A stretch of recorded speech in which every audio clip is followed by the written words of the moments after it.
Thanks for watching Speak Up SLC with Mayor Jackie Biskupski. I'm your host, Poonam Kumar. If you've got questions for the mayor, please send them to us on Twitter at #SpeakUpSLC. Mayor, thanks for joining us today. You're welcome. It's always so great to be here. Yes, and earlier today I saw you down at the Leonardo. They had their media preview today for their original exhibit, Flight. So tell me about your experience walking through that space and what stuck out. You know, it is so incredible. There is a plane in the building. So there are two of them, actually. So it's really quite fascinating. And the way they pulled this together is extremely impressive, because no matter how old you are, you will love going through this exhibit.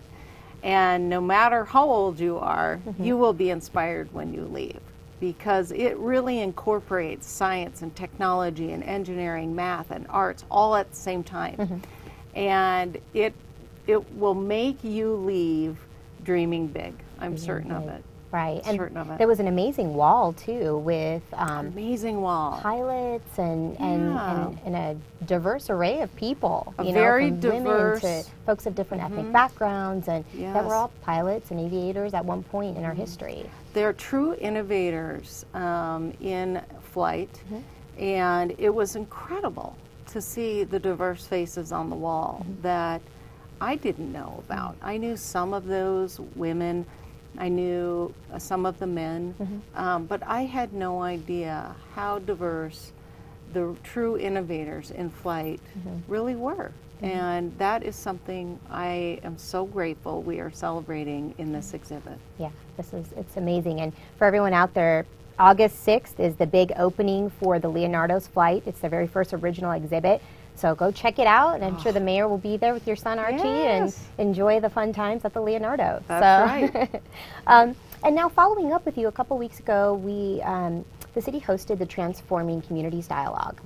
And so I wanted to kind of follow up with you a little bit about what came out of that. And first, let's start with some of the discussions that were being had at this dialogue. Know, the discussions were so powerful because we broke up well over 100 people into smaller groups so that we could have more intimate conversations. And I traveled throughout all of the different groups of individuals and the different dialogues that were happening in the individual rooms.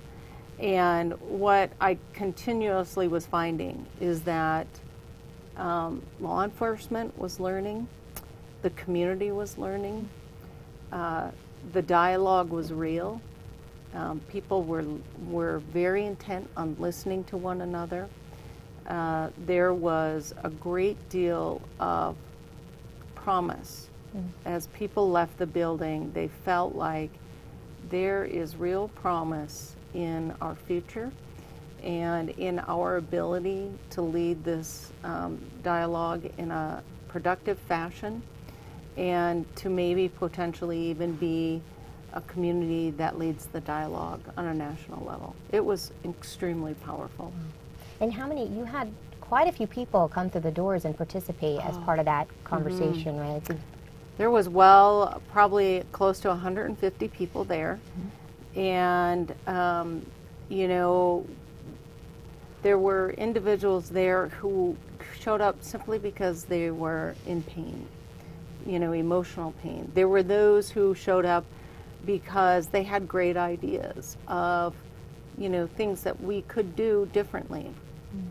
There were those there from the law enforcement side who are very driven to become number one. We have a great law enforcement department, and what we're learning is we have some room to grow and improve, and the law enforcement team wants that.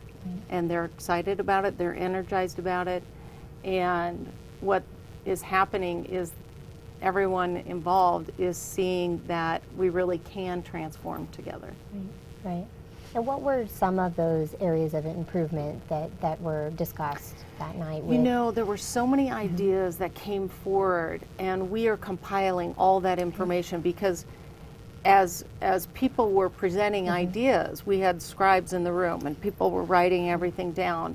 But you also could just write your ideas down on cards And those cards are all being compiled right now, along with the very open dialogue that people had. That information will be put into categories of, where in the process can we improve, and what are those ideas, and what are some of the easy things that we can do right away, and what are some of the more difficult things that we need to work through, and then are there some things that we really might not be able to change for a number of reasons. But all that's being compiled. It'll be presented to me next week, and we'll have a chance to really take a hard look at what are the key issues that surfaced for us. Okay. So the next steps is you'll read and you'll compile with your team. All that's being done right now. But the public can they see the notes that were taken that night? And yes, all that will be shared. All that will be shared. In fact, I can come back on the show and we can go over what really came out of that and what our next steps look like. No, that's excellent. And I'm sure we'll continue to talk about that. And I'm glad that we had an event like this, and we'll continue to be working towards a very successful process so far. Okay. All right. And now, one thing you guys have been working on, which is really exciting, is the parking amnesty, right? Yes. But you've got there's this nomination for nonprofit. So tell me about this whole thing. So we're trying to inspire people to pay unpaid parking tickets, and by doing so, we're saying we're going to give you a discount. All we want you to do is make a donation either through food or a $10 contribution to a nonprofit. And we have picked 2 so far out of 5. We've asked the community to submit their suggestions on who the other 3 should be. And we are compiling all that input right now. People can still nominate today. And when we get our 5 nonprofits, all of the contributions that come in will be split amongst those entities. And they're excited, we're excited. So if you have a favorite nonprofit you would like to nominate, I highly suggest you do it. Well, then this is my shameless plug to do so, because I actually work closely with the Utah Nonprofit Association, but it's the University Neighborhood Partners, and so they work a lot to bridge sort of that gap in education between West Side and East Side communities. It looks like I have to go online and go ahead and nominate them, and you can do so by hashtag SLCTix.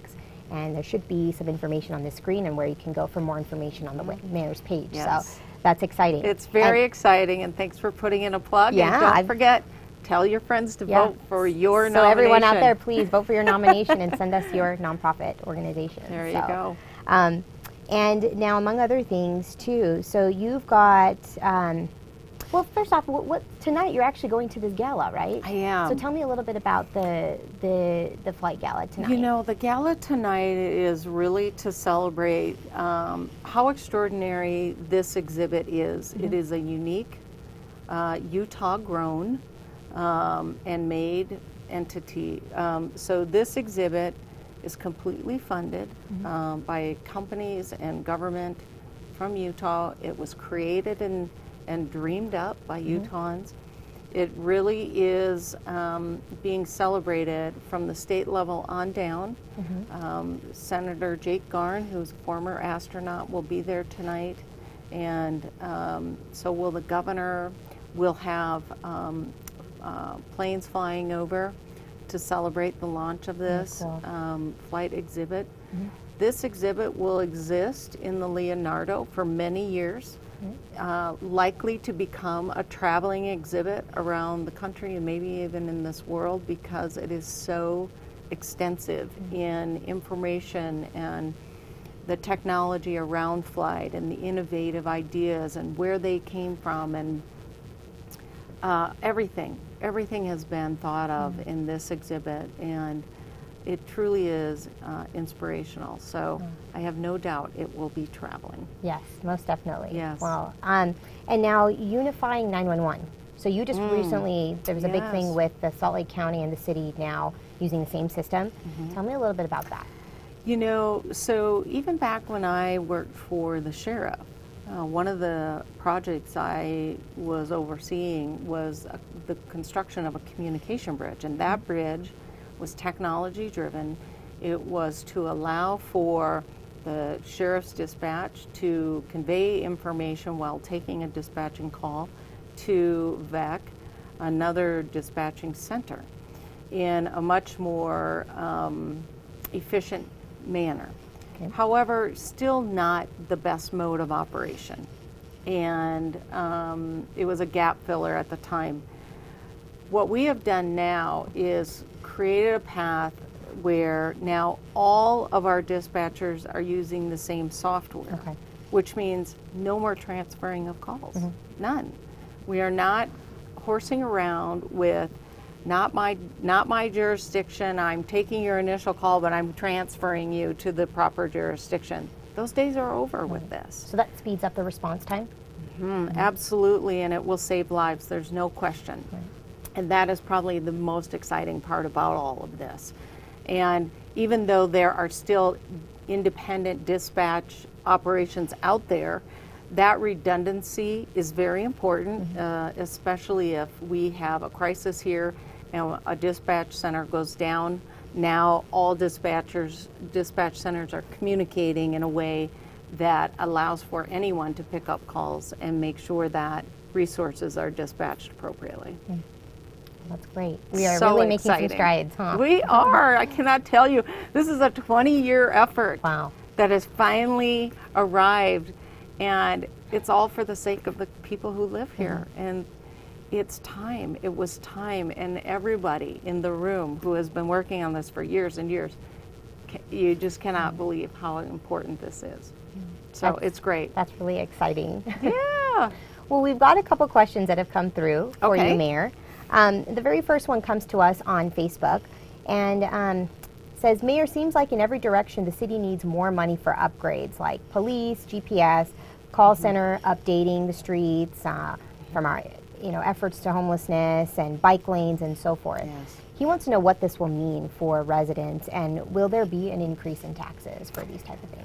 You know, I'm not anticipating tax increases. You know, we hired a new economic development director. We are really allocating our time and efforts in building a stronger economy that generates more revenue and allows for us to bring in tax dollars in a different way and help us cover the expense of maintaining this city and its operations. So at this stage, we are not anticipating tax increases. Okay. Okay. Yeah. We also had another question that came in. So recently you've had a bodyguard with you. Oh, yes. So we had a couple questions that came in Yes. about who's the You know, what's the need for a bodyguard?